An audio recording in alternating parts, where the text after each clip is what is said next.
All right, so thanks for staying with us. This is Firecrackers, where we discuss issues of national interest. We also engage in smart and global conversations. Wherever you're watching from around the world, we are live from our headquarters here in Lagos, Nigeria.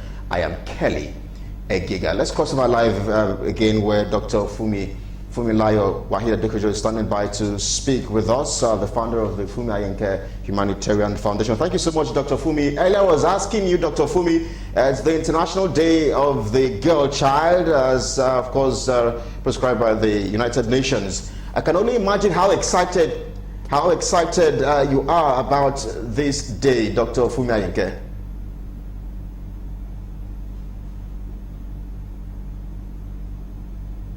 I'm not hearing it. All right, maybe I should go over that question again, Dr. Funmi Ayenke. Now I can hear you. Yeah, I can All right, hear so you. the question is the International Day of the Girl Child. I can only imagine just how excited you are about the International Day of the Girl Child, which is just a few hours away tomorrow.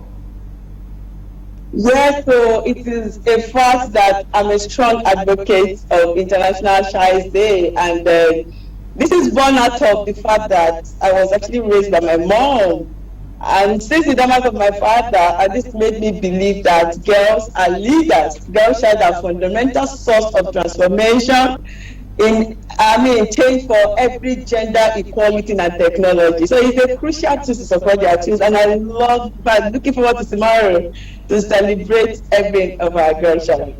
Thank you. Yeah, so probably describe how growing up was as a girl. Perhaps you could tell us more about that story, a summary of it, perhaps, about your dreams as a girl and what it was like. I don't know how many years ago, but I'm sure you can just give us a clue about how growing up was as a girl child in Nigeria. Didn't tell me today that I'll be coming to talk about myself, but I just believe that this is us. There's always a girl in a woman, and there's a woman in every girl child. So growing up as a girl, when I was a girl child, now a woman, I just thank God for the journey so far. It's been God and my mom. You know, a young girl that lost her dad at a tender age.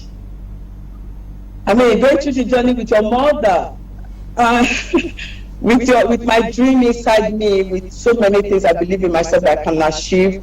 As a girl child, I see myself that one day I will be a woman that I am today. That I have so many things inside my DNA that I just want to explore. I want to do so much for myself, for my people, my environment, for my country, and for the whole world. And then that is what you see today. A girl child turning to a woman as a go-getter, as a woman that will never give up. So that is just the story about myself. Yes, all right, so interesting indeed. Doctor, so perhaps you could also share with us some other thoughts. Because we live in such a complex and complicated world, what makes a girl a girl? What makes her unique?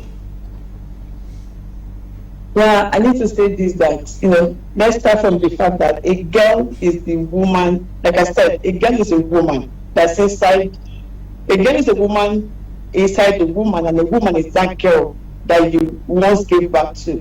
And right from the beginning of the creation, God endowed every girl child with a unique value. I mean, this value I look up in every girl's DNA, that every girl child has the ability to impact. Every girl child has ability to impact, ability to do much more than anyone can imagine. A girl child can multiply the qualities in her offspring, and that's what makes every girl child stand out. And these qualities I've been talking about, they are not limited, to the ability for self-esteem, self-worth. Every girl child out there, they are trustworthy. I'm talking about what they have inside them right now. If they have a very good platform, if they have a good training they're talking about, every girl child in their DNA has willingness to learn. They have the ability to love. They have good character. They have resilience, self-discipline, resourceful, work ethics, dignity, All these things you can imagine, they are locked up. There are these qualities that is locked up inside the DNA of every girl child. And we need to unlock this through the right training in a fertile and an enabling environment. That is just about the girl child. Yeah, so we will speak about that enabling environment in just a moment, and if we have it here in Nigeria and probably in Africa in just a moment. But perhaps you could also share with us some of the pressing challenges facing the girl child here in Nigeria, ranging from the issue of culture, tradition, and all of that. In your interaction with, I know you interact with a lot of girls. What are they telling you as the major challenges they're faced with? You know, there are so many things, if you have to start mentioning today, that are issues facing our girl child. But let's just, because of time, we just pick one or two points. I want to first of all talk about this thing we call gender-based violence. You know, 1 in 3 women experience this thing we call physical or sexual violence in their lifetime. And according to the WHO, whether it is domestic abuse or rape or sexuality or traffic or sexual trafficking or whatever it is you can imagine, in developing countries, you know, unequal pay for, you know, when you abuse our girl child, in terms of being a woman, you don't have the power to actually express yourself. You don't have the power because you're a woman, people look down on you, you don't have what it takes to express what you're going through. Gender-based violence due to the fact that so many women have the, you know, we are at the extreme end, taking all the blames when it comes to Nigeria as a country. And another thing I want to mention is gender equality. Equality is a recurring issue when it comes to our women and girl child. Whether it is unequal access to school as a right for girls in developing countries, or even unequal pay for women in the workplace. That's another thing that they face.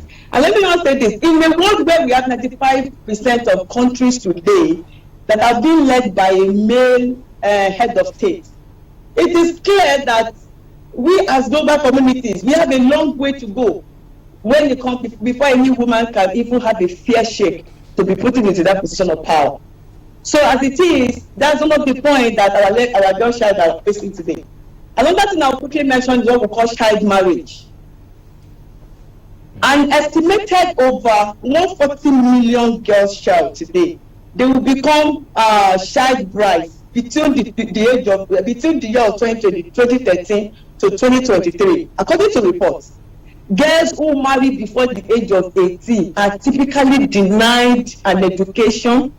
They are at risk of complications related to premature childbirth. They are more vulnerable to intimate partner violence. I mean, lot of things to mention. Let me talk about mental health. The World Health Organization, WHO, they estimate that 800 women die every day from preventable pregnancy-related causes. If I have to start mentioning so many problems they face today, I mean, let's talk about reproductive health and rights. Do you know, as we speak, over 225 million women in developing countries today have an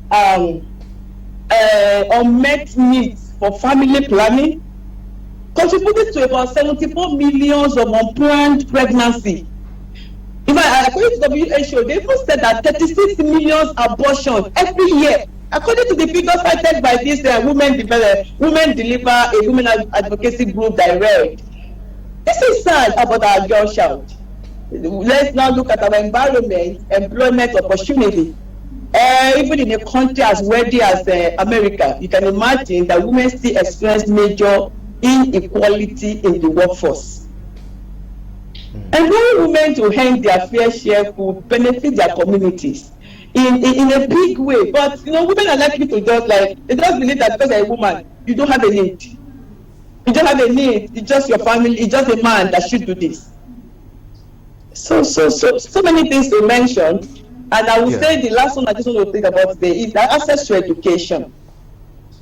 In a 2019 report by UNESCO, UNESCO, they found out that over 41 million girls of primary schools. I mean, this thing is so sad. I don't know, time I talk about it, I don't want to go emotional today because I just told myself, I need to talk about girls' problem on this show. Over 41 million girls of primary school age, they were not even in school. And about one out of every 4 young women in developing countries had never even completed their primary school education. Where is it that they don't stop her because she's a girl? She doesn't need to go to school. That number represents a huge pool of untapped gas power.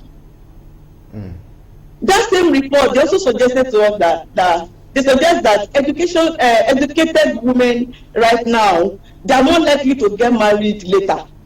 Can you imagine? Because you are educated, you can't marry on time. That is rubbish. That means that we are ready to open our girl child to early marriage enough that they don't need education, they just have to go and marry.